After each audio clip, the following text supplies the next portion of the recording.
Importance of prayer in our daily life. പ്രാർത്ഥനയുടെ പ്രാധാന്യം. പ്രാർത്ഥിക്കാറുണ്ടോ? Daily പ്രാർത്ഥിക്കുന്നവരായിരിക്കും അല്ലേ നമ്മളെല്ലാവരും.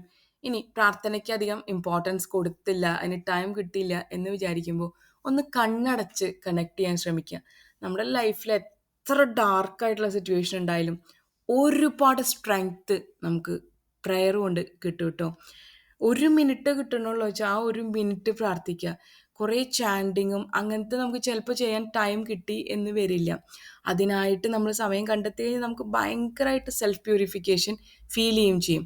അപ്പോൾ പ്രാർത്ഥന എന്ന് പറയുന്നത് ഒരു ഡെസിഗ്നേറ്റഡ് പ്ലേസിൽ കുറേ ചാൻഡിങ് അതല്ലെങ്കിലും ഒരു മിനിറ്റ് കൊണ്ട് നമ്മൾ കണക്ട് ചെയ്യപ്പെടുന്ന ആ ഒരു സിറ്റുവേഷൻ കൂടിയാണ് പ്രാർത്ഥന കേട്ടോ. നമ്മൾ വിചാരിക്കും എനിക്ക് മണിക്കൂറുകളോളം പ്രാർത്ഥിക്കാൻ സമയം കിട്ടണില്ലല്ലോ എന്നുള്ളത്. എങ്കിലും നമ്മുടെ പ്രാർത്ഥന ഒരു മിനിറ്റ് ആയാലും അത് അവിടെ റിസീവ് ചെയ്യാനായിട്ട് ആളുണ്ട്. പിന്നെ പലരും പ്രാർത്ഥിക്കുന്നത് ഭയങ്കര ഫ്രണ്ട്ലി ആയിട്ടുള്ള ടോക്കായിരിക്കും. അങ്ങനെയും പ്രാർത്ഥിക്കാം. നമ്മൾ ദൈവത്തിനോട് ഭയങ്കര ഫോർമലായിട്ടൊന്നും പറഞ്ഞില്ലെങ്കിലും ദൈവം കേൾക്കും. എപ്പോഴും ഫ്രണ്ട്ലി ആയിട്ട് ഒരു ടോക്ക് കമ്മ്യൂണിക്കേഷൻ കീപ്പ് ചെയ്ത് കഴിഞ്ഞാൽ നമ്മുടെ ഫ്രണ്ട് പോലെ എപ്പോഴും അടുത്തുണ്ട്. So prayer gives a strength. നമുക്കൊരു സ്ട്രെങ്ത്, ഇന്നർ സ്ട്രെങ്ത് കിട്ടും. പിന്നെ heart, mind and soul purification. ഇത് മൂന്നും പെട്ടെന്ന് നമുക്ക് കിട്ടുന്നത് പ്രെയർ എന്നുള്ള ആ ഒരു ചാനലിലൂടെ മാത്രമാണ് കേട്ടോ. അപ്പോൾ നമ്മൾ പ്രാർത്ഥിക്കാനായിട്ടൊരു സമയം എന്തായാലും ഡേ ടു ഡേ ലൈഫിൽ കണ്ടെത്തണം. പിന്നെ സിറ്റുവേഷൻ കുറച്ച് മോശപ്പെട്ട് പോകുമ്പോൾ എപ്പോഴും നമുക്ക് സമതലമായ പ്രദേശത്ത് കൂടെ ഒന്നും സഞ്ചരിക്കാൻ പറ്റില്ല അല്ലേ. നമ്മുടെ ജീവിതത്തിൽ കുറേ അധികം ചലഞ്ചസ് ഫേസ് ചെയ്യേണ്ടി വരും. ആ ഒരു ചലഞ്ചസ് ഫേസ് ചെയ്യുന്ന സിറ്റുവേഷൻസിൽ നമ്മൾ ലൈഫ് ഡാർക്കായി തോന്നും, മുന്നിൽ വലിയ കുഴികളുണ്ട് തോന്നും, ചിലപ്പോൾ തോന്നും ഭയങ്കര വലിയ ഹില്ലാണ്, ഇതെങ്ങനെ കയറി പോകും ദൈവമേന്ന്. ആ ഒരു സമയത്ത് കണക്ട് ചെയ്യാൻ പറ്റുന്ന ഒരേ ഒരു മാർഗം പ്രാർത്ഥനയാണ്. ഈ പ്രാർത്ഥിക്കുമ്പോൾ നമുക്ക് ധാരാളം നമ്മുടെ ലൈഫിൽ ഏതൊക്കെ സിറ്റുവേഷൻസ് നമുക്ക് ഓവർകം ചെയ്യണോ അതിനുള്ള ശക്തി കിട്ടും. അതുപോലെ തന്നെ നമുക്കൊരു സോഴ്സ് ഓപ്പണിംഗ് ആണ്. നമുക്ക് ഏതെങ്കിലും ഒരു റിസോഴ്സ് അവിടെ ഓപ്പൺ ചെയ്ത് വരും നമ്മൾ പ്രേ ചെയ്യുമ്പോൾ. ആ പ്രാർത്ഥനയുടെ നമ്മൾ എത്ര ബുദ്ധിമുട്ടുള്ള വേ ആയാലും അത് നമുക്ക് എവിടെന്നെങ്കിലും ഒരു റേ ഓഫ് ഹോപ്പ് വരും. അതാണ് പ്രാർത്ഥനയുടെ പ്രത്യേകത എന്ന് പറയുമ്പോൾ.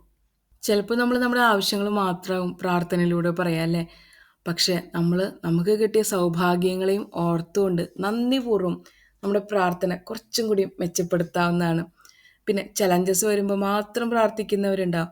പക്ഷെ നമ്മുടെ ഡേ ടു ഡേ ലൈഫിൽ നമ്മൾ പ്രാർത്ഥനയുടെ ഒരു മെയിൻ ഒരു ഘടകമാക്കി മാറ്റിയിട്ടുണ്ടെങ്കിൽ it has a role in our day to day life എന്നുള്ളത് നമ്മൾ സ്വയം തീരുമാനിച്ച് ഡിസിപ്ലിനായി മൂവ് ചെയ്ത് കഴിഞ്ഞാൽ ഏത് ബുദ്ധിമുട്ടുള്ള സിറ്റുവേഷൻ വന്നാലും ഈസി ആയിട്ട് നമുക്ക് ഗോ ത്രൂ ചെയ്യാൻ പറ്റും.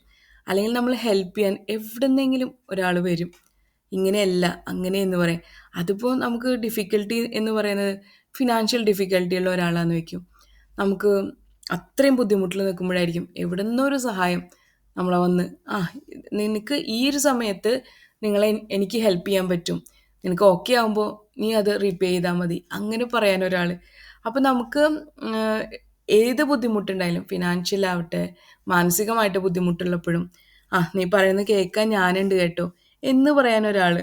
അത് നമുക്ക് ഡയറക്റ്റ്ലി കിട്ടുന്നത് ആ ഒരു സ്ട്രെങ്ത് കിട്ടുന്നത് നമ്മുടെ തന്നെ പോസിറ്റീവായിട്ടുള്ള മൈൻഡ്, നമ്മൾ തന്നെ പോസിറ്റീവായിട്ടുള്ള സിറ്റുവേഷൻസ് അട്രാക്റ്റ് ചെയ്യുമ്പോഴാണ്. So do pray all day. എല്ലാ ദിവസവും പ്രാർത്ഥിക്കുക. പ്രാർത്ഥനയിൽ നിന്ന് നമുക്ക് ശക്തി കിട്ടുമെന്നുള്ളത് ഉറപ്പാണ് കേട്ടോ.